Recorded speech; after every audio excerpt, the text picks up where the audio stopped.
اليوم أحل لكم الطيبات وطعام الذين أوتوا الكتاب حل لكم وطعامكم حل لهم والمحصنات من المؤمنات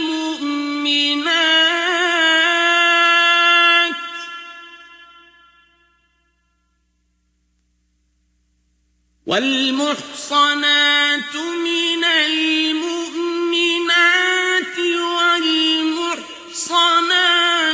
من الذين أوتوا الكتاب من قبلكم إذا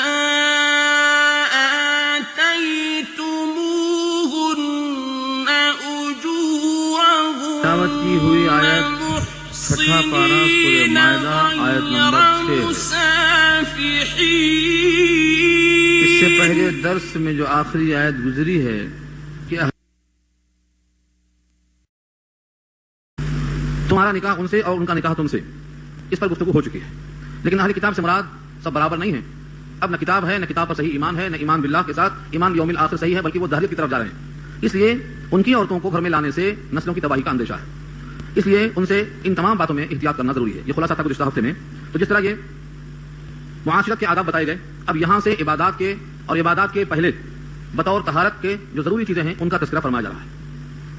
عبادات میں سب سے اہم نماز ہے، اور نماز کے لیے وضو شرط ہے، اور وضو کے لیے ارادہ یعنی طہارت کی نیت لازم ہے۔ یہاں سے یہ آیت شروع ہوتی ہے، یا ایھا الذین آمنوا، اے وہ لوگ جو ایمان لائے ہو، یعنی جو اس کتاب کو اللہ کی کتاب مان چکے ہو۔ اس کتاب میں جو احکامات ہیں وہ اللہ کے احکامات ہیں جو تسلیم کر چکے ہو، ان سے اللہ خطاب فرماتے ہیں کہ یہ ترتیب اختیار کرو، اذا قمتم الی الصلاۃ، جب تم کھڑے ہو نماز کی طرف۔ اس پر میں بحث کر چکا ہوں کیونکہ یہی آیت بعینہ سورہ نساء میں آ چکی ہے، وہاں پر بھی یہ بحث آ چکی ہے، لیکن اعادہ کرنے سے، تکرار کرنے سے دماغ میں بات بیٹھ جاتی ہے، نسیان دور ہو جاتا ہے۔ اذا قمتم الی الصلاۃ سے مراد یہ نہیں ہے کہ جب تم نماز کے لیے کھڑے ہو جاؤ تب وضو شروع کرو۔ اذا قمتم الی الصلاۃ کا مطلب ہے جب تم نماز پڑھنے کا ارادہ کرو، نماز کے کھڑے ہونے کا ارادہ کرو، تو تم اس وقت یہ عمل کرو۔ کیا کیا عمل ہیں وہ ترتیب آ رہی ہے۔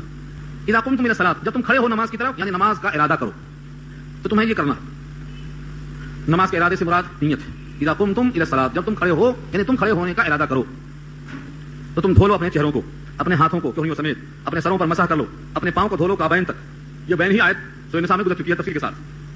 وہاں میں نے ایک بات اور اشارتاً کہا تھا کہ مسواک جس طرح ہمارے پاس وضو میں ہے، ہم وضو میں مسواک کرتے ہیں۔ امام شافعی رحمۃ اللہ علیہ کہتے ہیں کہ وہ مسواک جو ہے وہ نماز کا جز ہے، وضو کا جز نہیں ہے، اس لیے وہ نماز میں کھڑے ہونے کے بعد مسواک کرتے ہیں، پھر جیب میں رکھ لیتے ہیں۔ تو اذا قمتم الی الصلاۃ سے ظاہری معنی ہوتے ہیں جب تم کھڑے ہو نماز کی طرف تو غسل کرو یعنی چہرہ دھو۔ اگر ظاہری معنی لیا جائے تو یہ نکلتا ہے کہ تم جب کھڑے ہو چکے ہو نماز کے لیے تو اب منہ دھو اور ہاتھ دھو اور پیر دھو، ظاہر یہ ہے کہ مراد نہیں ہے۔ ٹھیک وہاں بھی جو کہا گیا ہے مسواک کرنے کا، وہاں بھی مراد نہیں ہے کہ نماز کی حالت میں مسواک کرو، وہاں بھی مراد یہ ہے کہ نماز کے ارادے میں جب وضو کرو تو مسواک کر لیا کرو۔ بہرحال بہت سے الفاظ ہیں جن کے سمجھنے میں تردد اور دلائل کی وجہ سے راجح کرنا یہ مجتہدین کا اپنا اپنا مسلک ہے۔ قرآن کریم کے ذریعے سے جتنا اتحاد اور جتنا اتفاق اور جتنی قوت پیدا ہو سکتی ہے کسی اور کتاب سے ممکن نہیں ہے۔ جتنا زیادہ لوگ قرآن سے قریب ہوں گے اتفاق اور اتحاد پیدا ہوگا، کیونکہ اس کتاب کے ہر حرف پہ یقین ہے کہ اللہ کا کلام ہے۔ سنجیدگی سے، متانت سے، وقار سے، سکون سے، خلوص اور گہرائی سے جب اس کتاب کی طرف مائل ہوں گے تو انشاءاللہ اتحاد جمع ہوگا اور انسان میں قربت پیدا ہوگی۔ کوشش یہ کریں اخلاص کے لیے کہ اپنی آنکھیں بنانے کی خاطر ہم سمجھنا چاہتے ہیں، عمل کرنا چاہتے ہیں تاکہ رضائے الہی معلوم ہو۔ فاغسلوا وجوہکم، اپنے چہروں کو دھوو۔ چہرہ کہاں سے کہاں تک ہے؟ ہم بچوں کو یوں بولتے ہیں چہرہ دھو، لیکن یہ بتاتے نہیں کہ چہرہ کہاں سے کہاں تک۔ لفظ وجہ اس کی جمع وجوہ، اسی کا ترجمہ اردو میں آتا ہے چہرہ۔ چہرے کو چہرہ کیوں کہتے ہیں اردو والے نہیں بول سکتے، لیکن وجوہ کو اس کی جمع ہے وجوہ اور واحد ہے وجہ۔ اس کو وجہ کیوں کہتے ہیں؟ اس کی وجہ قرآن میں موجود ہے علت کے ساتھ۔ یہ عربیت کی خوبی ہے کہ جس لفظ کے جو معنی ہے اس کی علت، اس کا ریزن، اس کا سبب وہاں ضرور موجود ملے گا۔ وجہ اس واسطے کہتے ہیں کہ آدمی اس کے ذریعے سے کسی کے سامنے ہوتا ہے۔ وجہ کے معنی مواجہہ، آمنے سامنے ہونا۔ الوجہ ما یواجہ بھی، وجہ کہتے ہیں اس چیز کو جس کے ذریعے سے کسی کے سامنے ہوا جائے، اس کو وجہ کہتے ہیں۔ مواجہہ شریف سنا ہوگا آپ نے، جس طرف توجہ کر کے آدمی کھڑا ہوتا ہے نبی صلی اللہ علیہ وسلم کی جالی کی طرف، وہاں اس کو مواجہہ کہا جاتا ہے اس خاص سے۔ تو وجہ کے معنی چہرہ، اس سے آدمی کی مواجہت ہوتی، توجہ ہوتی، اپنے طرف آدمی مائل کرتا ہے۔ تو چہرہ کہاں سے کہاں تک ہے؟ فقہا لکھتے ہیں پیشانی کے بالوں سے لے کر ٹڈی کے نیچے تک اور ایک کان کی لو سے دوسرے کان کی لو تک یہ چہرہ کہلاتا ہے۔ اب اگر ہمارے سے کوئی آدمی وضو کرتے ہوئے پیشانی کے حصے سے نہیں شروع کرتا ہے بلکہ کچھ چھوڑ دے رہا ہے اوپر کا حصہ، یا ٹڈی کے نیچے تک نہیں لایا ہاتھ، یہیں تک پھیر دیا ہاتھ، یا ایک کان کی لو سے دوسرے کان تک ہاتھ نہیں پہنچایا بلکہ کلے تک ہاتھ لگا، ایک بال کے برابر بھی خشک رہا، تو فرض ادا نہیں ہوا، وضو نہیں ہوا اور نماز وضو پر موقوف ہے، نماز بھی نہیں ہوئی۔ اس لیے چہرہ دھوتے ہوئے اس بات کی وضاحت ہونا چاہیے کہ پیشانی کے بال سے لے کر ٹڈی کے نیچے تک دھونا، ایک کان کی لو سے دوسرے کان کی لو تک دھونا، دھونا، پانی ڈالنا اور دھونا دونوں فرق ہے۔ بہت لوگوں کو دیکھا میں نے کہ پیروں میں پانی ڈال لیتے, ہاتھ سے اس کو ملتے نہیں. اب جہاں بیٹھنے کا انتظام ہے وہاں تو بیٹھ جاتے ہیں, پاؤں پہ ہاتھ پہنچ جاتا ہے, لیکن کہیں کہیں جب آپ باہر نکلتے ہیں, آپ کے حیدرآباد کی طرح ہر جگہ مسجدوں میں انتظام نہیں ہے بیٹھنے کا, چبوترا فرسٹ کلاس کا, بہت سی جگہوں میں آپ کو لوٹا ملے گا, خالی پانی لے لو, کھڑے کر لو یا بیٹھے کرو, کیسے بھی کرو. تو جو آدمی بیٹھ کے وضو کرنے کا عادی ہے وہ جھک کے پاؤں دھوتا ہی نہیں, دھو نہیں سکتا, تو خالی پانی ڈال لیتا ہے. غسل کے معنی آتے ہیں مل کے دھونا, ملنا سنت ہے, ہم عربی میں اس کو دلک کہتے ہیں. ہمارے پاس مستحب ہے, اور خصوصاً سردی کے دنوں میں جب خوشبو ہو جاتی ہے تو ملنا, تاکہ کوئی جگہ باقی نہ رہنے پائے. تو فغسلوا وجوہکم, اپنے چہروں کو دھوو, وایدیکم الی المرافق, اور اپنے ہاتھوں کو دھو. ایدیا جمع ہے, واحد اس کا یدن ہاتھ, ایدی جمع ہے, اپنے ہاتھوں کو دھو. الی المرافق, مرفق کہتے ہیں کہنی کو, مرافق اس کی جمع ہے, کہنیوں تک دھو. کہنیوں تک کا مطلب یہ ہے کہنی چھوڑ دو نہیں, کہنیوں تک کا مطلب کہنی بھی اس میں شامل ہے. بعض لوگ کہتے ہیں اتم الصیام الی اللیل, روزہ رکھو رات تک, تو رات داخل نہیں ہے. اتم الصیام الی اللیل, روزہ رکھو رات ہونے تک, تو دن دن روزہ رکھا جاتا ہے, رات روزہ رکھتے نہیں. تو تک کا مطلب یہ ہے وہ چیز اس میں نہیں آئی, لہٰذا الی المرافق کا مطلب یہ ہے کہنیوں تک دھو, کہنی اس میں شامل ہے.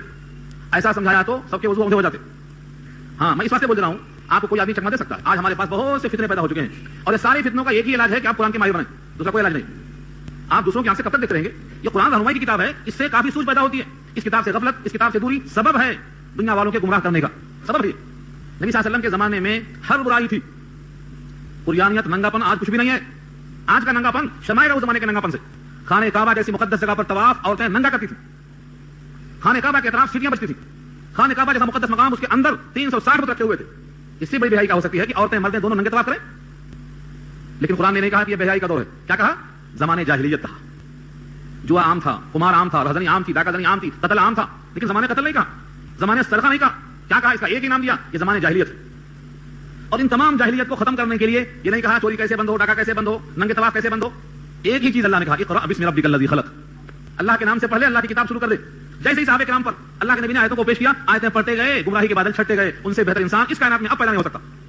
کہاں سے آیا؟ جو دور جاہلیت جس میں ہر گناہ تھا, ہر بے حیائی تھی, اس کتاب کے کھلنے سے, اقرا کا بٹن دبانے سے ساری کائنات روشن ہو گئی. ان کے دل روشن ہوئے, ان کی آنکھیں روشن ہوئی, جہاں جہاں پہنچے روشنی پھیلاتے چلے گئے. آج بھی جو اس کتاب سے قریب رہے گا, اس کا دل, اس کا ایمان, اس کی آنکھیں ایسے ہی روشن ہوں گی, اس کے افکار روشن ہوں گے, اس کے خیالات بہت بلند ہوں گے. تو اس کتاب سے قربت سبب بنے گی آپ کی ہدایت کے لیے, رہنمائی کے لیے. اس کتاب سے جتنا دوری لوگوں نے اختیار کی ہے, اتنا ہی لوگوں کو موقع ملتا ہے. ہر باطل فرقے گاؤں میں گمراہی پھیلا رہے ہیں. کیوں؟ ان کے پاس علم نہیں. اس کتاب کو جتنا عام کر سکیں آپ, اللہ کے یہاں بری ہوں گے. اور اس کتاب کے پھیلانے میں جتنا آپ کاہلی کریں گے, مواخذہ ہوگا. یہ کتاب میں اللہ نے ہدایت رکھی ہے, مشعل ہے, یہ رہنمائی ہے, یہ اس سے جاہلیت ختم ہونے والی ہے. اللہ قیامت میں پوچھیں گے, ہم نے آپ کو وسائل دیا تھا, ہم نے آپ کو طاقت دی تھی, اس کتاب کو تمہارے حوالے کیا تھا, تم نے اس کتاب کا حق کیوں نہیں ادا کیا؟ یہ کتاب بھی اللہ کے سامنے مچل جائے گی اور شکایت کرے گی. اس لیے اپنی پوری کوشش کرو کہ اپنا پورا جو اللہ کا دیا ہوا ہے, چاہے وہ سرمایہ ہو, چاہے وہ وقت ہو, چاہے وہ لیاقت ہو, اور چاہے وہ استعداد و صلاحیت ہو, توانائی ہو, جولانی ہو, سب اس پر صرف کرو. جتنا صرف کریں گے آپ قرآن کریم پر, اپنی اولاد کا مستقبل روشن پائیں گے. اور جتنا یہ قرآن سے لوگ دور ہوتے چلے جائیں گے, زمانے جاہلیت سے قریب ہوتے چلے جائیں گے. تو ایک ہی نام یاد رکھو, جاہلیت کا زمانہ وہ تھا جب اقرا کا حکم نہیں تھا, اور جب اقرا آ گیا تو جاہلیت ختم ہو گئی, روشنی کا دور شروع ہو گیا. جہاں جہاں یہ قرآن پہنچے گا روشنی پھیل جائے گی. تو میں مثال کیوں دیا آپ کو؟ اس سے مثال دیا کہ اتم الصیام الی اللیل, روزہ رکھو رات تک, رات شامل نہیں. اور کہا دیا کسی نے وایدیکم الی المرافق, ہاتھ دھو کہنیوں تک, اور کہنیوں میں شامل نہیں. تو ہو گیا, ختم قصہ. تو اس کے لیے کئی جواب ہیں, کئی تحقیقات ہیں, علمی بحث ہے. ہر بحث کو عوام میں سمجھانا مشکل ہے, لیکن جتنا ضروری ہے وہ تو آ گئی. یہ دقیق بحث ہے. دن اور رات دو الگ الگ چیزیں ہیں. دن اور رات دو الگ الگ چیزیں ہیں. روزہ رکھنے کا محل اللہ نے دن کو بنایا ہے, رات روزہ رکھنے کے واسطے نہیں بنایا ہے. یہیں سے معلوم یہ ہے کہ روزہ جو دن میں ہے, اس دن کی مدت اور اس کی حیثیت کہاں تک ہے؟ تو ہمارا دن ڈوبنے تک, رات شروع ہونے تک. لیکن یہاں جو آپ وضو کر رہے ہیں, ہاتھ دھو رہے ہیں, یہ پورا بدن ایک ہی چیز ہے. وہاں دن اور رات کی طرف فرق نہیں ہے, یہاں ایک ہی چیز ہے. جب ایک ہی چیز ہے تو اس کی حد مقرر کیا اللہ نے, الی المرافق, اور جس کی حد مقرر کیا ہے یہ حد اس میں داخل ہے, لہذا اس کو دھونا پڑے گا. یہاں تک دھونا ضروری ہے. کوئی کہے نہیں یہاں تک دھو لو کافی ہے, نہیں کافی ہے. اور آپ کو حیرت ہوگی, مجھے تعجب ہوتا ہے کہ اتنے اختلافات, جہاں شبہ بھی نہیں گزرتا ہے کہ یہاں بھی کوئی اختلاف کرے گا, وہاں بھی اختلاف ہے. 5 وقت کی نماز میں کس کو اختلاف ہے, لیکن اب یار لوگ پیدا ہو گئے کہتے ہیں 3 وقت کی نماز ہے, یہاں بھی اختلاف ہوگا. تو یہ خواہشات ہیں, خواہشات کی بنا پر شیطان ان کو لے کے چلتا ہے, بھٹکاتا ہوا جاتا ہے. اصولوں میں اختلاف پیدا کر دیا. یہاں تک حد ہو گئی کہ بعض لوگ کہتے ہیں کہ ہم قرآن تو مانیں گے مگر حدیث نہیں مانیں گے. جو اپنے رسول کی بات کو نہیں مانے گا وہ کیا اسلام قرآن کو مانے گا؟ اس کا قرآن کہاں ہے, اس کا اسلام کہاں ہے؟ اگر آپ قرآن کو مانتے ہیں تو قرآن تو کہتا ہے نبی کی بات مانو. نبی نے جو کچھ کہا وہ اللہ کی بات کہا, وہ مان سے کون ہوا. تو قرآن کو ماننے کا دعویٰ ہے, حدیث کو نہیں ماننے کا اعلان ہے. جو حدیث کو نہیں مانتا حقیقت میں قرآن کو نہیں مانتا. اور بعض لوگ ایسے ہیں جو قرآن و حدیث کو مانتے ہیں لیکن ان سے نکلے ہوئے فقہ کو نہیں مانتے. اور بعض کہتے ہیں کہ قرآن و حدیث کو مانتے, فقہ کو مانتے, ان سے نکلا ہوا قیاس کو نہیں مانتے. کیا کیا منوائیں گے آپ؟ سب سے پہلے سب سے اہم چیز یہ ہے کہ آپ دنیا کمانے کے لیے جتنی فکر کراتے ہیں اپنے بچوں کو, یہ کورس وہ کورس, اصلی تعلیم ضرور کرائیں, لیکن قرآن کریم سے غافل نہ ہو. قرآن کریم کا ایک ایک حرف سمجھتے ہوئے اپنے گھر میں اپنے بچوں کو پڑھائیں, جب تک ان کا ایمان پختہ نہیں ہوگا. کمزور ہوں گے, وہمی ہوں گے, شکی ہوں گے, جو بھٹکایا بھٹک جائیں گے, جو سنایا سن لیں گے, کسی کو جواب دینے کے لائق نہیں بنیں گے. اور جب آدمی قرآن کے قریب ہوگا تو آپ اسے کوئی بھٹکنے والا بتا نہیں سکتا, کیونکہ اصول ہے. اس سے انسان کا عقیدہ ایمان اتنا پختہ ہوتا ہے کہ آدمی کو 100 بار سوچنا پڑتا ہے کیونکہ آیتیں فیصلہ کن لب رکھتی ہیں. تو فرمایا اپنے ہاتھوں کو دھوو کہنیوں سمیت. الى المرافق پر بات کر رہا ہوں جب سے. الى المرافق کے معنی مال مرافق کہنیوں سمیت. یہ سمیت کا ترجمہ کہاں سے آیا؟ یہ الہ کا ترجمہ ہے. الہ کبھی ماں کے معنی میں آتا ہے. الى المرافق یعنی مال مرافق کہنیوں سمیت دھو. اب اگر کوئی لاکھ بات کرے کہ نہیں کہنیاں نہیں دھونا ہے تو آپ کہیں گے نہیں الہ کے معنی ہم ماں کے ہیں. یہ صحابہ سے منقول چلی آتی تفسیر ہے, صحابہ کرام سے آج تک منقول چلی آتی ہے.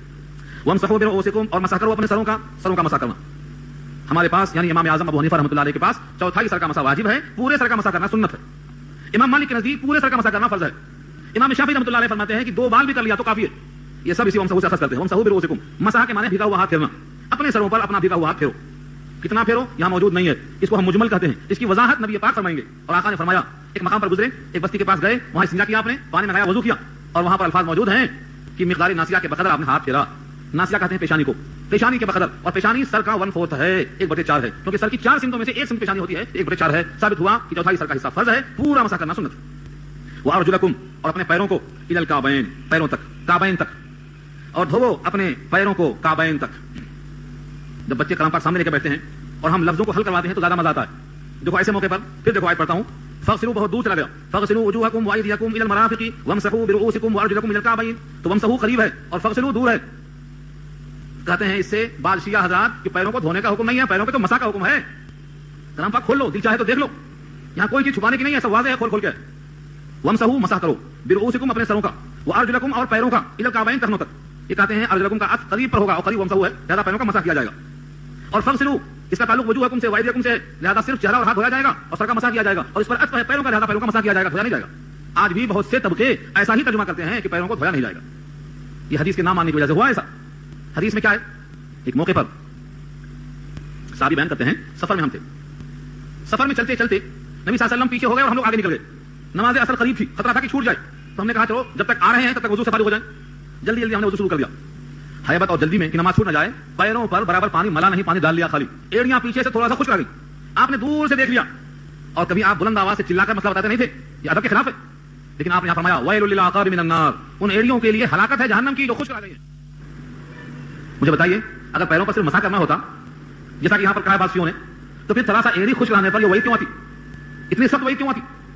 معلوم یہ ہوا کہ ان کا یہ خیال کہ پیروں پر مسح کر لیا جائے یہ صحیح نہیں ہے, اسی حدیث کی وجہ سے. یہ حدیث بخاری کے اندر اسی باب میں موجود ہے, یعنی وضو کے بیان میں. اس کا مطلب یہ نکلا کہ پیروں کو دھویا جائے, یہی حکم ہے. اب سوال اس کا جواب تو کیا ہوگا؟ وامسحوا قریب ہے, فاغسلوا دور ہے, فاغسلوا مانے دھو, اور وامسحوا کے مانے مسح کرو. تو کیا جواب ہے؟ تھوڑا سا عربی سیکھ لو آج قرآن کو سمجھنے کی خاطر. میری تو رائے یہ ہے کہ مستقل سیکھو, اور جیسے آپ ایسا سن کے چلے جاتے ہیں کبھی سنا کے جایا کرو. ہماری تو خواہش یہ رہتی ہے کہ ہم سناتے ہیں 1 سال 2 سال, پھر چاہتے ہیں کہ ہم سنیں بھی. اب آخر آپ نے سنا کیا, سالوں گزر گئے تو کیا سنا, تو کبھی کبھی سننا اور کبھی کبھی سنانا, اس کو مذاکرہ بولتے ہیں. اسی سے عربی آتی ہے. وارجلکم وامسحوا برؤوسکم وارجلکم الی الکعبین. اللہ اکبر, کیا ادب ہے اور کیا فصاحت ہے. برؤوسکم میں زیر ہے, سین پر زیر, برؤوسکم. وارجلکم زبر اعلام پر, یہ زبر اس بات آیا ہے بتانے کے لیے کہ وامسحوا پر نہیں ہے. یہ فاغسلوا وجوہکم وہاں بھی زبر, فاغسلوا ایدیکم وہاں بھی زبر, اور فاغسلوا ارجلکم یہاں بھی زبر. یہ زبر بتا رہا ہے کہ اس کا تعلق فاغسلوا سے ہے. اگر وامسحوا سے ہوتا تو برؤوسکم کی طرح وارجلکم ہوتا. لام پر زیر کا نہ آنا دلیل ہے کہ اس کا تعلق اوپر سے فاغسلوا سے ہے. یہ علمی جواب ہے. تھوڑا سا اگر آپ سیکھیں تو معلوم ہو جائے گا. اچھا, انہوں نے کہا ٹھیک ہے, بعض قرأتوں میں لام کے زیر بھی آیا ہے. قرآن کریم کی 7 لغتیں ہیں, 7 کو منسوخ کر کے ایک باقی رکھا گیا ہے. تو ان 7 میں سے بعد میں کسی میں زیر بھی آیا ہے, تو اس کا جواب یہ ہے کہ یہ قریب ہونے کی بنا پر, پڑوس کی بنا پر آیا ہے. اس کو بولتے ہیں زیر جواب, قربت کا اثر ہے وہ. تو قربت کی خاطر زیر آ گیا ہے, ورنہ حقیقت میں اس کا تعلق فاغسلوا سے ہے, جیسا کہ حدیث میں سنایا آپ کو. فاغسلوا وجوہکم وایدیکم الی المرافق وامسحوا برؤوسکم وارجلکم الی الکعبین وان کنتم جنبا فطہروا. اور اگر تم جنوبی ہو, یہ اوپر اس وقت کی کیفیت ہے جب تم جنوبی نہیں ہو, عام حالتوں میں ہو, صرف تمہیں حدث اصغر ہے, تمہیں صرف وضو کرنا ہے. اور اگر تم جنابت کی حالت میں ہو تب کیا کرو گے؟ فطہروا. جنوبی کسے کہتے ہیں؟ ہمارے اردو کا یہ حال ہے کہ بہت سے لوگ ترقی نہیں جانتے. ترقی کیا ہے, تنزل کیا ہے, محاصرہ کیا ہے, تو جنوبی کیا ہے کیا معلوم. آج کل کے بچے تو جنوبی کیا جانتے نہیں. شادی ہو جاتی, شادی کے بعد بھی خبر نہیں ہوتی کہ جنوبی کیا ہوتا. ابا نے کہا نہا لو, جنابت کس کو بولتے نہیں معلوم. جنابت مومن کے لیے مضر رہتی ہے, جتنا جلدی ہو سکے پاک ہو جانا چاہیے. لیکن لوگ شادی کی نعمتوں کے بعد بے احتیاطی سے پڑے رہتے 11 بجے تک, بولتے ہیں آج تو دلہا ہے ہم, آج کو پوچھنے والا ہے. حالانکہ اللہ کی نعمت جب ملی ہے تو زیادہ شکر کرنا چاہیے. اکثریت کا یہ حال ہے کہ اس دن فجر ضرور گل ہوتی ہے, اور ان دلہا دلہن کے طفیل میں ان کے اما بابا کی بھی قضا ہو جاتی ہے. کیوں بھائی؟ رات بھر جاگے ہیں, رات بھر جاگے ہیں دنیا کے لیے, اور صبح فجر چھوڑ دیے ہیں اپنی آخرت کے لیے. یہ الٹا حساب کتاب ہے. اللہ کا عمل مؤخر نہیں کرنا چاہیے بندوں کے عمل کے لیے, کسی کی دنیا آباد کرنے کے لیے اپنی آخرت تباہ نہیں کرنا چاہیے. یہ ہے مومن کی شان. فجر کی نماز اگر چھوٹنے کا خدشہ ہے تو اپنے کام کو سمیٹ لیا کرو. اتنی طویل شادی کرنے کی حاجت کیا ہے کہ اسلام ہے. شادی کرنے کے لیے سب سے بہتر طریقہ نبی کا طریقہ ہے. مسجد میں بیٹھو, جو بھی لوگ بیٹھے ہوئے ہیں ان کے سامنے خطبہ پڑھو, 2 کعبہ بناؤ, نکاح ہو گیا. ہمارے پاس المیہ ہے, زندگی بھر کی پوری کمائی اس لیے ہوتی ہے کہ شادی کرنا ہے، کسی غریب کی مدد کرنے کا تصور نہیں، بیواؤں کے تصور نہیں، قرآن کی اشاعت کی فکر نہیں، جن تک اللہ کا کلام نہیں پہنچایا وہاں تک پہنچانے کی ہمت، اس واسطے کوئی فن نہیں ہے، سارا فن شادی کرنا ہے۔ شباب سے لے کر بڑھاپے تک پوری کمائی شادی میں چلی جاتی ہے، لگتا ہے کہ دنیا میں آنے کا ایک ہی مقصد ہے کماؤ شادی کرو چلے جاؤ، یہ ہماری خرابی ہے۔ تو اللہ تعالیٰ کی طرف سے احسان یہ ہے۔ تو جنوبی کسے کہتے ہیں یہ جانو، جنابت سے لوگ کہتے ہیں کہ یہ لفظ ایسا ہے اس کو کیسے کہا جائے، نہ کہا جائے تو اچھا ہے، مگر جب تک کہیں گے نہیں، سنیں گے نہیں، سیکھیں گے نہیں۔ جنابت آدمی کے لیے ایک قسم کی ناپاکی ہے، حکمی ناپاکی۔ آدمی بیٹھا ہوا وضو کر کے ہوا خارج ہو گئی تو یہ کیا ہے؟ یہ بھی حدث ہے، اس حدث سے اصغر کہلاتا ہے، چھوٹا حدث ہے۔ اس کی وجہ سے صرف وضو کیا تو کافی ہے، لیکن ایک آدمی کو خواب میں احتلام ہو گیا یا شادی ہوئی بیوی کے پاس مباشرت کر کے آ گیا تو اب یہ آدمی پر جنابت ہو گئی، جنوبی ہو گیا، اس کے جسم سے منی خارج ہوئی کسی وجہ سے، کسی بھی شکل میں، یہ آدمی جنوبی کہلاتا ہے۔ یہ اللہ کی نگاہ میں پہلے والے کے مقابلے میں سخت ہو گیا جنابت کے اعتبار سے، گندگی کے اعتبار سے، اس پر لازم ہے کہ اب یہ غسل کرے۔ بعض حدیثوں میں آتا ہے مومن نجس نہیں ہوتا، مومن نجس نہیں ہوتا، اس کا مطلب یہ ہے کہ مومن اتنا نجس نہیں ہوتا کہ سلام نہ کر سکے، مسافہ نہ کر سکے، بیٹھ کے بات نہ کر سکے۔ جنابت کی حالت میں گھر میں بیٹھ سکتا ہے، بات کر سکتا ہے، سو سکتا ہے، کھانا کھا سکتا ہے، لیکن سنت یہ ہے کہ ہاتھ اور پیر منہ وضو کی طرح دھو لے، تب کھانا کھائے اور بات کرے، لیکن جتنا جلدی سے جلدی ہو سکے نہا لے تاکہ جنابت کے بجائے پاک اور صاف رہے۔ مومن کا ہتھیار ہے صفائی۔ وَإِن كُنتُمْ جُنُبًا فَاطَّهِرُوا، یہ ہے اگر تم جنوبی ہو۔ اللہ کی شان دیکھو، عربیت کے ایک ایک لفظ میں علت موجود ہے، میں مثال دیتا ہوں، ابھی یہاں بھی دیکھ لو، جنوبی کو جنوبی کیوں کہتے ہیں؟ جنوب جنبن، جس کے معنی آتے ہیں دوری اختیار کرنا، دوری۔ جب آدمی سے منی خارج ہوتی ہے تو اس کے بعد یہ قربت نہیں چاہتا، دوری چاہتا، اس کی فطرت میں رکھا اللہ نے، ایسے آدمی کو جنوبی کہا، یعنی اب سیر ہو چکا ہے کہ دوری کو چاہتا ہے، دوری چاہنے کی بنا پر اس کا نام جنوبی رکھا اللہ نے۔ فَاطَّهِرُوا، خوب غسل کر لو، خوب غسل کر لو، فَاطَّهِرُوا مبالغہ ہے، خوب طہارت حاصل کر لو۔ بعض لوگوں نے اعتراض کیا ہے، پیخانہ کر کے آیا تو صرف وضو کافی ہے، پیشاب کر کے آیا تو صرف وضو کافی ہے، نصیر پھوٹ گئی تو صرف وضو کافی ہے، بے ہوش ہو کے اٹھایا تو وضو کافی ہے، ہر جگہ وضو کافی ہے، یہ کیا خاص بات ہے کہ یہاں بیوی کے پاس جا کے آیا تو غسل کافی ہے، غسل کرنا پڑے گا پورا؟ کیا وجہ ہے؟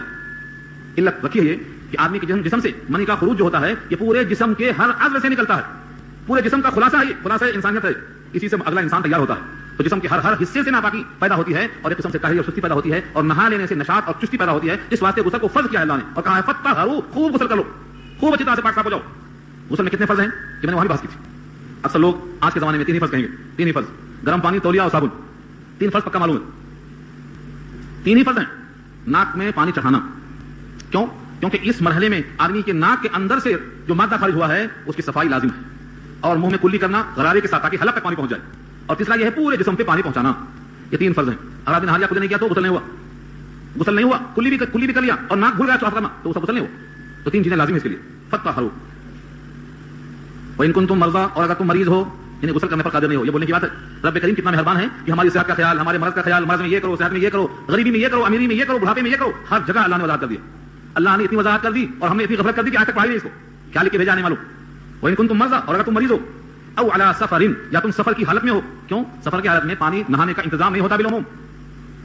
او جاء احد منکم من الغائط، یا آیا ہے تم میں سے کوئی غائط سے، یعنی حاجت کی جگہوں سے، غائط بول و براز کی جگہوں سے، یعنی استنجا کر کے آیا ہے۔ غائط سے اشارہ ہے جنگل میں بیٹھ کر قضائے حاجت کیا ہے، پیشاب پائخانے کو غائط کہا جاتا ہے۔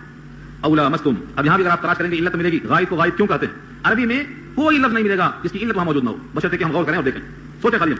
او لامستم النساء، او لامستم النساء، یا تم نے چھوا ہو عورتوں کو، عورتوں کو چھوا ہو۔ امام شافعی کہتے ہیں عورتوں کو چھوا ہو سے مراد ہاتھ لگایا ہو تو وضو گیا۔ امام شافعی کے نزدیک اسی لفظ سے اگر کسی نے عورت کو ہاتھ لگایا اس کا وضو چلا گیا، چاہے شہوت ہو یا نہ ہو۔ امام اعظم فرماتے ہیں یہاں تو کنایا ہے، کنایا، تم نے عورتوں کو چھوا ہو یعنی تم نے ان سے قربت کی ہو، ہمبستری کی ہو، مباشرت کی ہو، یہ مراد ہے یہاں پر، کیونکہ اوپر سے ان چیزوں کا ذکر آتا ہے جن سے غسل واجب ہوتا ہے، لہذا یہاں وہی چیزیں مراد ہو سکتی ہیں۔ بہرحال قربت دیا ہے امام اعظم نے، اور چھونے کے حقیقی معنی چھونا ہی مراد دیا ہے امام شافعی نے، چھوا تو وضو گیا۔ یہ بھی تھوڑا بحث کر دوں میں تاکہ اندازہ ہو جائے۔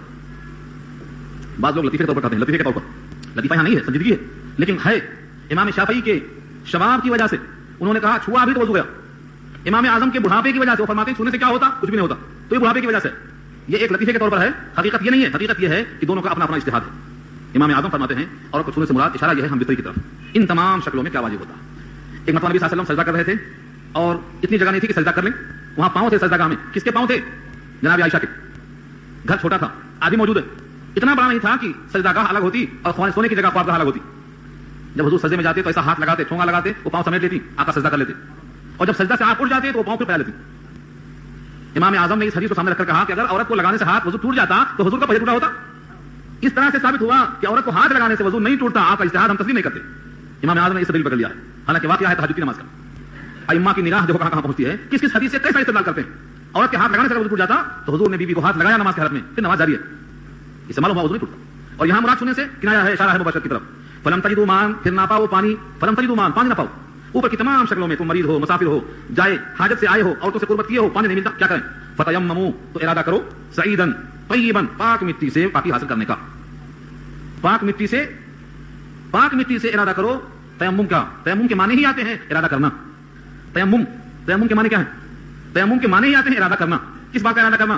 یہ مٹی پاکی کے لیے نہیں بنائی گئی ہے، لیکن اس مٹی سے بحکم خدا ہم پاکی کا ارادہ کرتے ہوئے ہاتھ مار کے منہ پہ پھیر لیا، دوبارہ ہاتھ مارا، ہاتھ پہ پھیر لیا، مٹی سے پاکی حاصل کرنے کا ارادہ، یہ تیمم ہے۔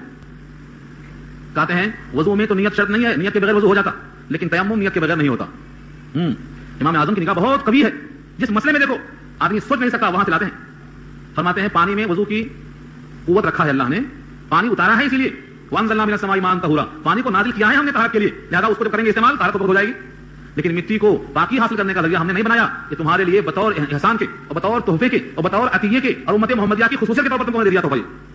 اس امت کو آقا فرماتے ہیں 5 چیزوں میں امتیاز ہے، ان 5 میں سابقہ کوئی امت شریک نہیں رہی۔ ان 5 کو بتاؤں گا تو بات ادھر چلی جائے گی سیرت النبی کی طرف، مگر 5 میں سے ایک جو یہاں سے متعلق ہے جو میں لایا ہوں کھینچ کے، وہ یہی ہے کہ تمہارے لیے مٹی کو طہارت کا ذریعہ بنایا ہے، کسی کو حاصل نہیں۔ تم جہاں چاہے سجدہ کر لو، ہر زمین تمہارے واسطے جائے نماز ہے، یہ امت کے واسطے حاصل نہیں۔ مال غنیمت تمہارے واسطے حلال ہے، کسی اور کے واسطے سابقہ میں نہیں تھا۔ تو مٹی سے پاکی حاصل کرنا اس امت کی خاصیت ہے۔ امام شافعی فرماتے ہیں کہ مٹی سعید ہونا چاہیے، یعنی جس سے کچھ پیدا ہو، اگر بنجر زمین ہے تو اس کا تیمم جائز نہیں ہے۔ امام اعظم کی رائے ہے سعیدن طیبا، مٹی پاک ہو، نجس نہ ہو، چاہے وہ بنجر ہو، چاہے وہ ریتی ہو، چاہے وہ پتریلی ہو، چاہے وہ کالی ہو، چاہے وہ لال ہو، مٹی ہو، بس سعید کے ساتھ طیب کی شرط لگانی، طیب مانے پاکیزہ ہو، گندی نہ ہو، اس پر کوئی گندگی نہ ہو، بس یہ کافی ہے۔ ہر مٹی سے تیمم جائز ہے۔ اب یہ بھی سنا لو، مٹی کے ساتھ اور بھی کچھ جوڑ لو۔ فقہاء نے اخذ کیا ہے کہ سعیدن طیبا، پاک مٹی، مٹی سے مراد کیا ہے؟ پتھر بھی ہو سکتا نہیں ہو سکتا؟ ہاں ہو سکتا، مٹی یہ بھی ہے، ریتی کا یہ بھی۔ تو کہا جب ریتی بھی، پتھر بھی، مٹی بھی، تو پھر ایک تعریف ایسی کرو کہ تیمم کس کس پر جائز ہے اور کس کس پر ناجائز ہے، اس کو بولتے ہیں اجتہاد کرنا۔ امام اعظم فرماتے ہیں کہ جو چیز آگ میں جل جائے وہ مٹی نہیں ہوتی، اور جو نہ جلے وہ مٹی ہوتی ہے۔ آگ میں ڈالو مٹی نہیں جلتی، ریتی نہیں جلتی، پتھر نہیں جلتا، معلوم کیا ہوا؟ جو آگ میں نہ جلے وہ مٹی کی جنس ہے، سب پہ تیمم جائز ہے۔ اب چاہے چونا ہو، چاہے گچھ ہو، چاہے کیسی بھی مٹی ہو، سب پہ تیمم جائز، اور جو آگ میں جل جائے اس پر تیمم جائز نہیں ہے۔ یہاں تک کہ گرد و غبار ہے اس پر تیمم جائز ہے، لیکن اب آپ کی دیواروں میں پینٹ لگا ہوا ہے، یہ آگ میں جل جائے گا، اس پر تیمم جائز نہیں ہے۔ ہاں چننا ہوتا تو جائز ہے، بس یاد رکھ لو اصول، جو پانی میں جل جائے اس پر جائز نہیں، آگ میں جل جائے اس پر جائز نہیں، اور جو آگ میں نہ جلے سب مٹی کی قبیل سے۔ فامسحوا بوجوہکم وایدیکم، تو مسح کر لو اپنے چہروں کا اور اپنے ہاتھوں کا، منہ اسی مٹی سے، منہ اسی مٹی سے۔ یہاں اللہ نے خود پیروں کو چھوڑ دیا اور مسح کو چھوڑ دیا، کہا تیمم سے 2 چیزیں ہیں، ایک چہرے پر ہاتھ پھیرنا اور دونوں ہاتھوں پہ ہاتھ پھیرنا، اس میں تھوڑا سا اختلاف ہے۔ ہاتھ پہ دھونا تھا لہذا پورے ہاتھ پہ مسح ہوگا، پورے ہاتھ پہ مسح ہوگا، کیونکہ تیمم وضو کا بدل ہے۔ کیسے کریں گے تیمم؟ کیونکہ بہت سے لوگ یہاں بوڑھے بھی ہیں اور بہت سے بوڑھے ہونے والے بھی ہیں، کل کے دن تو کام آئے گا یہ، اور تیمم صحیح ہونا پرفیکٹ۔ اکثر لوگ کیا کرتے ہیں، ارے بھائی جان دو بیماری ہے نا، چھوڑ دیتے، نہیں، اگر لیتے لیتے ہوئے ہیں لیتے پڑھ لیجیے، آنکھوں سے اشارے کے قابل ہیں، رکوع سجدہ نہیں، تو آنکھوں سے اشارہ کر کے پڑھ لیجیے، اور کیا چاہیے سہولت؟ الدین یسر، دین تو آسان ہے، اللہ نے قبول کرنے کا وعدہ کیا ہے، تم لیٹ کے پڑھ لو، تم آنکھوں کی پلکوں سے پڑھ لو، اب کیا چاہیے آپ کو؟ باتیں کریں گے ہونٹ سے، اسی ہونٹ سے کچھ پڑھ لو، بجائے ان کے گن گانے کے، اللہ کے گن گا کے سو جاؤ، یہ تو ہے تیمم۔ تو تیمم کے معنی مٹی یا مٹی کی جنس میں سے کوئی شے، پتھر رکھ لو نیچے، اینٹ رکھ لو، چونا رکھ لو، جو بھی چیز مل جائے، دونوں ہاتھ اس کے اوپر مارو، ایک ضرب، اس کے بعد چہرے پہ ہاتھ پھیر لو، وہی پیشانی کے بعد سے لے کے ٹوٹی کے نیچے تک، ایک کان کے لو سے دوسرے کان کے لو تک، یہ چہرہ ہے، ایک ضرب ہو گئی، دوبارہ پھر ضرب رکھیں گے اب، یہ بایاں ہاتھ ہے، اس کی 3 انگلی کو اوپر کر لیجیے، 2 انگلی کو چھوڑ دیجیے، ابھی یہ 2 بعد میں کام آئیں گی، 3 انگلی کو ایسا اوپر لیجیے، یہ ہاتھ، یہ دائنا ہاتھ اوپر رکھیں گے، بایاں ہاتھ نیچے رکھیں گے، یوں لے جائیے آپ، یوں لے گئے، یہاں پہنچنے کے بعد پلٹائیں گے جب، تو 2 انگلی جو اب تک خالی تھی اب لگے گی، یوں آ جائیں گی، پھر ٹھیک ہے ایسے ہی 3 انگلی نیچے پلٹا دیں گے، 2 ہاتھ اوپر، خلاف کر لیجیے، تیمم ہو گیا۔ یعنی شروع کرتے ہوئے 3 انگلی رہے گی، واپسی میں 2 انگلی رہے گی، تیمم ہو گیا۔ اس کے بعد آپ بیٹھ کے پڑھنے پر قادر ہیں تو بیٹھ کے پڑھیے، لیٹنے پر قادر ہیں لیٹ کے پڑھیے، مگر اللہ نے کہا ہے میرا حکم مان کے چلیے، چھوڑیے مت، جتنی طاقت دیا ہوں اتنا ہی حکم دے رہا ہوں، لا نکلف نفسا الا وسعها، اس کی طاقت سے زائد حکم نہیں دیتا، وعدہ ہے اللہ کا، جو طاقت کے اندر حکم ہے تو اطاعت نہ کرنا بغاوت کے برابر ہے۔ اسی واسطے نمازی اگر نماز چھوڑ دے تو گویا وہ مشرکین میں شامل ہو گیا، کہاں چلا گیا؟ مشرکین میں شامل ہو گیا۔ آیت کے الفاظ نوٹ کریں، سورہ روم پارہ 21، اقیموا الصلاۃ ولا تکونوا من المشرکین، نماز قائم کرو مشرکین میں سے مت ہو جاؤ، کیونکہ نماز کا قائم کرنا ایمان ہے، نماز کا چھوڑنا اپنے خواہش کو شریک کرنا ہے، خدا کے حکم کے برابر کرنا ہے۔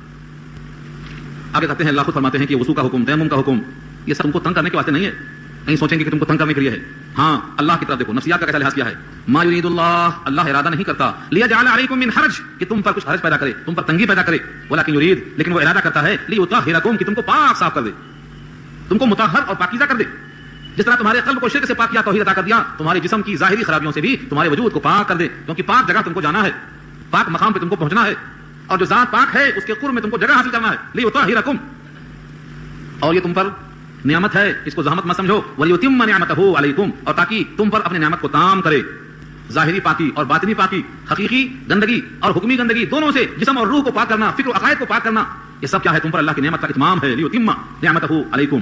یہ سب کیوں؟ لعلکم تشکرون، تاکہ تم شاکر بن جاؤ، تاکہ تم شکر ادا کرو کہ مالک نے ہمارا کتنا لحاظ کیا ہے، ہماری طہارت کی ان کو فکر ہے، ہمیں محتاجی کے باوجود، فقر و فاقے کے باوجود، بے حیثیت ہونے کے باوجود ساری کائنات کا مالک ہم پر یہ احسان کرتے ہوئے نعمتوں کی تکمیل کرتا ہے تاکہ ہم شاکر بنیں۔ شکر کی تعریف کیا ہے؟ یہ آپ سن چکے ہیں بار بار، شکر کی تعریف کیا ہے؟ ہم میں سے بہت سے لوگ زبان سے کہتے ہیں اللہ تعالیٰ شکر ہے، یہ زبان سے شکر ادا ہوا، یہی کافی نہیں ہے، یہ بھی درجے میں کافی ہونا چاہیے، لیکن اللہ فرماتے ہیں کہ شکر زبانی جیسا ہوتا ہے ایسے ہی شکر کی اور بھی بہت سی شکلیں ہیں۔ تمہارا رکوع سجدہ یہ بھی شکر ہے، تمہارا قیام یہ بھی شکر ہے۔ حقیقی شکر کی تعریف کیا ہے؟ نعمت دینے والے کو نعمت کے موقع پر یاد کرنا، نعمت دینے والے کو نعمت کے استعمال کے موقع پر یاد رکھنا، ایک تعریف تو یہ ہے، اور نعمت کو نعمت دینے والے کی مرضی میں استعمال کرنا، اور تیسری یہ ہے نعمت کو نعمت دینے والے کی خلاف ورزی میں استعمال نہ کرنا۔ یہ تینوں چیزیں جمع ہو گئیں تو شکر کامل بنتا ہے۔ پھر کبھی شکر زبان سے ہوگا اور کبھی شکر قلب سے ہوتا ہے۔ اللہم انا نسألک علما نافعا ورزقا واسعا وقلبا خاشعا ولسانا ذاکرا، یہ اسی کی طرف اشارہ ہے۔ اے اللہ ایسا قلب چاہتا ہوں والا ہو، ایسی زبان چاہتا ہوں جو تیرا شکر کرنے والی ہو، تو زبان سے بھی قلب سے بھی ہر جز سے بھی اللہ کی ہر نعمت اللہ کی مرضی میں استعمال ہو، خلاف ورزی میں استعمال نہ ہو۔ نعمت پر فخر آئے تو اپنے خالق کو یاد کر لیا کرو۔ ہوتا نا فخر، میرے پاس اتنی جائیداد ہے، میرے اتنے بیٹے ہیں، میرے اتنے بنگلے ہیں، میرے اتنے فارم ہاؤس ہیں، یہ سب یاد ہے، یہ کس نے دیا اور کیوں دیا یہی یاد نہیں ہے، یہی یاد نہیں ہے، یہ بھول جاتا ہے۔ سلیمان کو یاد تھا جب ان کو کہا تھا اللہ کی نعمت اتنی آئی تھی کہ آئندہ کسی کو وہ سلطنت نہیں ملنے والی ہے، تو انہوں نے کہا تھا لیبلونی اشکر ام اکفر، یہ میری طرف اللہ کا انعام ہے، رب کا فضل ہے، تاکہ مجھے وہ جانچے میں شکر کرتا ہوں کہ ناشکری کرتا ہوں۔ لیبلونی ھذا من فضل ربی لیبلونی اشکر ام اکفر، تو سلیمان کو احساس ہے میں شکر کرتا ہوں کہ ناشکری کرتا ہوں، یہ جانچنے کو نعمت دیا ہے۔ آپ بھی سوچ کے چلو، آپ کی جوانی، آپ کا مال، آپ کی اولاد، آپ کا قیمتی وقت، یہ سب اللہ کی وہ نعمت ہے۔ اللہ دیکھنا چاہتے ہیں کہ اللہ کی مرضی میں استعمال ہوتا ہے یا خلاف ورزی میں استعمال ہوتا ہے، یہ شکر ہے۔ لعلکم تشکرون۔ واذکروا نعمت اللہ علیکم، اور یاد کرو اللہ کی نعمت کو، علیکم جو تم پر ہے۔ کون کون نعمت ہے تم پر؟ اللہ کی کون کون سی نعمت ہے؟ بندہ گننا چاہے تو گن نہیں سکتا۔ ایک سانس جا رہی ہے، ایک سانس آ رہی ہے، گن سکتے ہو؟ یہی تو اصل نعمت ہے، حیات اسی کا نام ہے۔ یہ آنا جانا بند ہو گئی تو لوگ اندر ڈال دیں گے، کہیں گے اب کام کریں گے۔ ایک سانس اندر اور ایک سانس باہر، یہ نعمت ہے، اس کا نام حیات ہے۔ اسی سانسوں کے مجموعے کا نام حیات ہے۔ جب اس میں سے سانس کم ہوتی ہے تو حیات کم ہوتی ہے۔ حیاتک انفاس، حیاتک انفاس، تیری حیات نام ہے چند سانسوں کے مجموعے کا۔ جس طرح برف پگھلتی ہے ایسا ہی تمہاری سانس جاتے آتے رہنے سے حیات پگھل رہی ہے، جا رہی ہے، تو یہ حیات نام ہے چند سانسوں کے مجموعے کا۔ تو یہ نعمت ہم گن نہیں سکتے۔ اللہ نے چیلنج کیا ہے اگر تم گننا چاہو اللہ کی نعمت تو تم گن نہیں سکتے۔ وَإِن تَعُدُّوا نِعْمَتَ اللَّهِ لَا تُحْصُوهَا، اور ایک مقام پہ تو فرما دیا ہے، لکھا ہے وَآتَاكُم مِّن كُلِّ مَا سَأَلْتُمُوهُ، تم کو وہ سب کچھ دیا جو تم نے اسے مانگا ہے۔ بولو تم نے کیا مانگا تمہیں نہیں ملا؟ اگر تمہیں کوئی چیز مانگنے کے باوجود نہیں ملی تو یوں سمجھو کہ چھوٹا بچہ جیسے تم سے کانچ کا گلاس مانگتا ہے اور تم نہیں دیتے ہو کہ کہیں پھوڑ لے گا اور ہاتھ میں کانچ ٹوٹ جائے گی، اس سے زیادہ اور کوئی حیثیت نہیں ہے، کیونکہ سارے خزانے اللہ کے پاس ہیں، وہ ہر شے دینے پر قادر ہے۔ اس کا نہ دینا مانگنے کے باوجود بس اس سے زیادہ کوئی حیثیت نہیں ہے۔ اللہ خود فرماتے ہیں وَإِن مِّن شَيْءٍ إِلَّا عِندَنَا خَزَائِنُهُ، اور نہیں ہے کوئی شے مگر ہمارے ہی پاس ہے اس کا خزانہ۔ سورہ ہجر پارہ 14 کے الفاظ ہیں، ہر شے ہمارے پاس ہے، تو مانگا جو کچھ ہم نے عطا کر دیا اللہ۔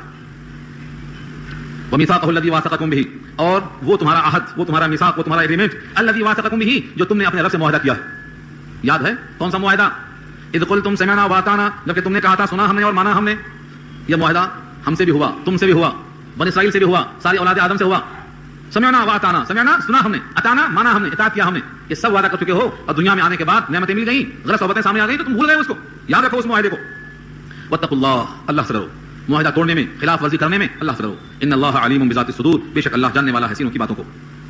یا ایھا الذین آمنوا کونوا قوامین للہ شہداء بالقسط، اے وہ لوگ جو ایمان لائے ہو کھڑے ہو جاؤ، کونوا ہو جاؤ، قوامین قائم کرنے والے، للہ اللہ کی خاطر، شہداء گواہ بن کر، بالقسط انصاف کے ساتھ، یعنی گواہی انصاف کے ساتھ قائم کرنے کے لیے اللہ کی خاطر کھڑے ہو جاؤ۔ سب سے بڑی گواہی انصاف کی یہ ہے کہ ایک اللہ ہے، کئی معبود نہیں ہیں، لا الہ الا اللہ، یہ گواہی سب سے بڑی گواہی ہے انصاف کے ساتھ۔ شہید اللہ انہ لا الہ الا ہو، اللہ نے گواہی دی کہ اللہ کے سوا کوئی معبود نہیں، یہ گواہی سب سے زیادہ اہم ہے۔ وَلَا يَجْرِمَنَّكُمْ شَنَآنُ قَوْمٍ، اور تم کو آمادہ نہ کر دے کسی قوم کی دشمنی اس بات پر، عَلَىٰ أَلَّا تَعْدِلُوا، کہ تم ان کے ساتھ عدل نہ کرو، اعدلوا، عدل کرو، هو اقرب للتقوى، وہ زیادہ قریب ہے تقوی کے۔ واتقوا اللہ، اللہ سے ڈرو، ان اللہ خبیر، بے شک اللہ خبر رکھتے ہیں، بما تعملون، جو کچھ تم کرتے ہو۔ بین ہی یہ آیت سورہ نساء میں گزر چکی ہے، بین ہی تھوڑا سا فرق ہے، وہاں للہ مقدم کر دیا ہے، یا ایھا الذین آمنوا کونوا قوامین للہ شہداء بالقسط، فرمایا دو وجہوں سے۔ ایک تو آدمی غلط گواہی دیتا ہے کسی سے محبت کے لیے، میری اماں ہے، اماں کے خلاف کیسے بولوں، میرے ابا ہیں، ابا کے خلاف کیسے بولوں، میرے ماموں ہیں، ماموں کے خلاف گواہی کیسے دوں، میرے نانا ہیں، ان کے خلاف کیسے گواہی دے دوں۔ تو کسی کی محبت، کسی کا رشتہ، کسی کی قربت وجہ بن جاتی ہے، آدمی صحیح گواہی نہیں دیتا، انصاف چھوڑ دیتا۔ یہ ذکر کیا اللہ نے سورہ نساء میں اور کہا ولو علی انفسکم او الوالدین والاقربین، وہ گواہی تمہارے خلاف ہو، تمہارے ابا اماں کے خلاف ہو، تمہارے قرابت داروں کے خلاف ہو، تب بھی تمہیں انصاف قائم کرنا ہے۔ اور کبھی انصاف چھوڑتا ہے آدمی کسی کی دشمنی میں، اچھا فلاں نے آ گیا، اب بتاتا ہوں، فلاں کی دشمنی میں حق چھوڑ دیتا، انصاف کھو بیٹھتا ہے، تو کبھی کسی کی محبت میں اور کبھی کسی کی عداوت میں انصاف چھوڑ بیٹھتا ہے۔ سورہ نساء میں محبت پر اور سورہ مائدہ میں دشمنی پر رد کر دیا اللہ نے کہ تمہیں کسی قوم کی دشمنی آمادہ نہ کرے، کہ تم انصاف نہ کرو، انصاف کرو، تقویٰ سے قریب یہی ہے، اللہ باخبر ہے تمہارے کاموں سے۔ وعد اللہ الذین آمنوا وعملوا الصالحات، اللہ نے وعدہ کیا ہے ایمان والوں سے اور عمل صالح کرنے والوں سے۔ کیا وعدہ ہے اللہ کا؟ لہم مغفرۃ، تو ان کے لیے مغفرت ہے، واجر عظیم، اور بہت بڑا اجر ہے۔ اجر اجرت، اجر اجرت، اجر اجیر سے بنا ہے، اجارہ مانے کرایہ، ہاں اجرت، ایک مزدور کو آپ نے رکھا، وہ کیا ہے آپ کا؟ جس کو آپ مزدور کہتے ہیں اسے قرآن اجیر کہتا ہے، اور جس کو آپ کہتے ہیں مزدوری محنتانہ، وہ یہاں اجرت ہے۔ اللہ فرماتے ہیں کہ ایمان ہو، عمل صالح ہو، تو اللہ نے مغفرت کا وعدہ کیا ہے اور اجر کا وعدہ کیا ہے، اس کا بدلہ اللہ دیں گے۔ کتنا دیں گے؟ فرمایا عظیم، بہت دیں گے۔ اس بہت کا اندازہ کیسے ہو؟ کہتے ہیں ساری کائنات اللہ کے سامنے قلیل ہے، ساری کائنات اللہ کے سامنے قلیل ہے، تو جب قلیل اتنی بڑی ہمارے سامنے موجود ہے تو جس کو اللہ عظیم کہو کتنی بڑی ہوگی؟ اسی واسطے کہا کہ ادنا جنتی کو دنیا سے 10 گنا بڑی زائد جگہ ملے گی، ادنا جنتی کو دنیا سے 10 گنا زیادہ، ابو سعید خدری کی روایت کے مقابل 10 گنا زیادہ، ابو ہریرہ کی روایت کے مطابق دنیا کے برابر ایک آدمی کو ملے گا۔ تو اللہ تعالیٰ اجر دینے پر قادر ہے۔ ایک روایت یاد آئی مجھے اجر کی، اجر کیسا ملتا ہے؟ مثال دیا ہے، کم وقت میں بہت دینا۔ شب قدر کی فضیلت کبھی سنا ہوگا آپ نے، سورہ قدر کی تفسیر میں نے عرض کیا اس حدیث کو، اور اس حدیث سے کئی مسائل کا استعمال کیا ہے امام اعظم نے۔ حدیث کسی بھی جگہ کی ہو اس سے کئی مسائل کا اخذ کرنا یہ انتہائی درجے میں بہت ماہرانہ شغل ہے۔ آقا نے فرمایا تمہاری مثال اور سابقہ امتوں کی مثال ایسی ہے کہ ایک صاحب نے ایک مزدور رکھا، کہا تم کو ہم 2 روپیہ دیں گے، وہاں پر لفظ قیراط ہے، قیراط، میں قیراط بجائے 2 روپیہ بول رہا ہوں، تم کو دن بھر کام کریں گے، یہ میرا کام کر دو 2 روپیہ۔ اس نے کام کیا کرتے کرتے تھک گیا، ٹھیک دوپہر ہو گیا، ظہر کی نماز کا وقت ہو گیا، اس نے کہا تمہارا کام تم کو مبارک، مزدوری دینا ہے تو دو یا مت دو، میں تو چلا، اب میرے بس کی نہیں، تھک گیا۔ مالک نے کہا ٹھیک ہے تم نے کام چھوڑ دیا، ناقص کیا، لیکن تمہارا 2 روپیہ لے لو، چلے جاؤ، دے دیا 2 روپیہ۔ پھر ایک مزدور لایا اڈے سے، اس نے کہا یہ کام کرو دن بھر 2 روپیہ ملیں گے، اس نے کہا ٹھیک ہے، اس نے اثر تک کام کیا، تھک گیا، کہا بس چلا میں بھی 2 روپیہ اس کو بھی دے دیا۔ تیسرا مزدور آیا اثر کے بعد، اس نے بھی کام کیا لیکن دن ختم ہوئے تک کام کرتا رہا۔ مالک نے کہا کام ہے تو بجائے 2 کے 4 روپیہ لے لیں۔ پلک کے آگے دونوں، انہوں نے کم ٹائم کام کیا، مزدوری ڈبل لے گئے، اور ہم نے دن بھر آدھا دن کام کیا۔ مالک نے کہا تمہارا جتنا حق تھا کوتاہی نہیں ہوئی، کافر تم بیچ میں کیوں آئے؟ ہماری مرضی جتنا چاہے ہم دے دیں۔ اللہ کے رسول فرماتے ہیں صلی اللہ علیہ وسلم، مالک سے مراد یہاں اللہ کی ذات ہے۔ پہلا مزدور یہودی ہیں، دوسرا مزدور عیسائی ہیں، اور تیسرا مزدور ہیں، ان کو کم وقت میں زیادہ اجر دیا اللہ نے، اور کہا میرا فضل ہے جس کو چاہے دے دوں۔ پہلے 2 کا وقت زیادہ ہے، مزدوری کم ہے، بعد والے کا وقت کم ہے، مزدوری ڈبل ہے۔ یہ تو حدیث ہو گئی، آپ کیا کریں گے اس سے استدلام؟ امام اعظم سے پوچھ، امام اعظم کہتے ہیں اس حدیث سے کہ جتنا وقت ظہر ہو وہ زیادہ ہو، اور جو وقت عصر مغرب کے درمیان میں ہو وہ کم ہو، ثابت ہو رہا ہے اس حدیث سے۔ معلوم یہ ہوا کہ عصر کی نماز کو 2 مثل کے بعد پڑھنا چاہیے، اگر 1 مثل پہ پڑھ لیں گے تو عصر کے بعد کا وقت اور ظہر کے بعد کا وقت برابر ہو جائے گا۔ یہ ہے نگاہ امام کی۔ بہرحال یہ مجھے یاد آیا اجر کے اوپر کہ اجر اللہ ایسا دیتے ہیں، سب کو تو ایک ہاتھ سے ایک لب بھر کے دیتے ہیں، اور امت محمدیہ کو دونوں ہاتھ سے دیتے ہیں، لب بھر کے دیتے ہیں۔ اتنا زیادہ کیوں؟ ایک تو اس وجہ سے یہ کام کی تکمیل کر رہے ہیں، کام کی تکمیل کر رہے ہیں، دوسرے محبوب کی امت میں، تیسرے اب نبی کوئی نہیں آئے گا، نبیوں والا کام انہی کو کرنا ہے، اس کتاب کو یہی پیش کریں گے۔ ہر زمانے میں کتاب نبی پیش کیا کرتے تھے، اس امت محمدیہ میں کتاب ان کے امتی پیش کر رہے ہیں، جھاڑیاں صاف کر رہے ہیں۔ اللہ کی طرف سے خصوصی انعامات ہے۔ یہ حدیث آپ کو مشکات باب ثواب هذه الامه، ایک چیپٹر کا نام ہے باب ثواب هذه الامه، اس امت کے ثواب کے بیان میں یہ حدیث میں لے گیا آپ کو انشاءاللہ۔ تو اجر اللہ بہت دیں گے۔ والذین کفروا وکذبوا بآیاتنا اولئک اصحاب الجحیم، اور وہ لوگ جنہوں نے کفر کیا اور تکذیب کیا ہماری آیتوں کی، وہی جہنم والے، دوزخ والے ہیں۔ یہاں سے ایک خاص اشارہ کیا، بہت طویل بات ہے کی طرف ہے، یا ایھا الذین آمنوا، اے وہ لوگ جو ایمان لائے ہو۔ دیکھو براہ راست خطاب ہے ایمان والوں کو، مسلسل مائدہ ہے، یہ دسترخوان میں آگے آ رہا ہے، مائدہ کے معنی دسترخوان، انہوں نے تو نقد کھا لیا اور ہم سے وعدہ ہوا، اور اس وعدے کو اللہ اپنے کرم سے ضرور پورا فرمائیں گے۔ تو فرمایا اے وہ لوگ جو ایمان لائے ہو، اذکروا نعمت اللہ، اللہ کی نعمت کو یاد کرو، علیکم، جو تم پر ہے، کیا ہے؟ اذ ہم قوم ان یبسطوا الیکم ایدیہم، جب ارادہ کیا ایک قوم نے کہ کھول دیں تمہاری طرف اپنے ہاتھوں کو، یعنی مراد ہے تم پر حملہ کریں، فکف ایدیہم عنکم، بس روک دیا اللہ نے ان کے ہاتھوں کو تم سے۔ سب کچھ ان کے ہاتھ میں تھا لیکن ان کے ہاتھوں کو اللہ نے اٹھنے نہیں دیا۔ ہاتھ اٹھتا ہے کب؟ جب دل ارادہ کرے، اور دل کس کے قبضے میں ہے؟ 2 چٹکیوں میں ہے، 2 چٹکیوں میں۔ اس نے روک دیا، کسی کا ہاتھ نہیں اٹھا، فکف ایدیہم عنکم، ان کے ہاتھ کو تم سے روک دیا اللہ نے۔ واتقوا اللہ، اب اللہ سے ڈرو کہ اللہ نے تمہارے اوپر ان کا ہاتھ چلنے نہیں دیا، جیسے آج اللہ ان کی تدبیروں کو چلنے نہیں دے گا، بشرطے کہ ہمیں تقویٰ آ جائے، ہمیں حلال غذا آ جائے، ہمیں اللہ کی طرف متوجہ ہونے کا فن آ جائے۔ جیسے اس زمانے میں ان کا ہاتھ روکا تھا، آج بھی ان کے ہاتھ ان کے اوپر واپس ہو جائیں گے۔ وعد اللہ فلیتوکل المؤمنون، اور اللہ ہی پر چاہیے کہ توکل کریں ایمان والے۔ یہ آیت تو بار بار پڑھو، ایمان والے توکل اور اعتماد اور بھروسہ کس پر کریں؟ اللہ پر کریں۔ اور ہم کیا کرتے ہیں؟ ہمارے بڑے بڑے ملکوں والے کیا کرتے ہیں؟ ہمارے بڑے بڑے عہدیدار کیا کرتے ہیں؟ کبھی ان پہ بھروسہ، کبھی ان پہ بھروسہ، کبھی ان سے معاہدہ، کبھی ان سے معاہدہ، کبھی ان کے پاؤں میں، کبھی ان کے سر میں۔ اللہ فرماتے ہیں ایمان والوں کو بھروسہ اللہ پہ کرنا چاہیے، اور علی اللہ کو پہلے لائے، فلیتوکل کو بعد میں لائے۔ تھوڑا بھی سیکھتے جاؤ۔ اگر یوں کہا جائے فلیتوکل المؤمنون علی اللہ تو کیا ہوتا؟ بس چاہیے کہ توکل کریں ایمان والے اللہ پر، یوں ترجمہ ہوتا۔ لیکن علی اللہ کو پہلے کر دیا، جیسے ایاک نستعین میں کہا تھا میں نے آپ کو، ایاک پہلے کر دیا، ایاک نعبد میں ایاک پہلے کر دیا، ایسے ہی اللہ یہاں پہلے کر دیا۔ اللہ ہی پر بھروسہ کرنا چاہیے ایمان والوں کو، یہی پیدا کرنا یہاں بھی مقصود ہے۔ اللہ پر بھی بھروسہ نہیں، اللہ پر ہی بھروسہ۔ اسباب کے درجے میں جو چاہے کرو، لیکن نتیجہ اللہ پہ، تو اللہ پہ بھروسہ کرنا چاہیے ایمان والوں کو۔ وعلی اللہ فلیتوکل المؤمنون۔ اگلی آیت بہت طویل ہے اور بنی اسرائیل کے 12 طبقوں کی نشاندہی کرتی ہے۔ یہ مضمون انشاءاللہ ہم آئندہ ہفتہ رکھیں گے، وقت ہو گیا ہے۔ آپ حضرات دعا کریں کہ اللہ تعالیٰ عمل کرنا آسان فرمائے۔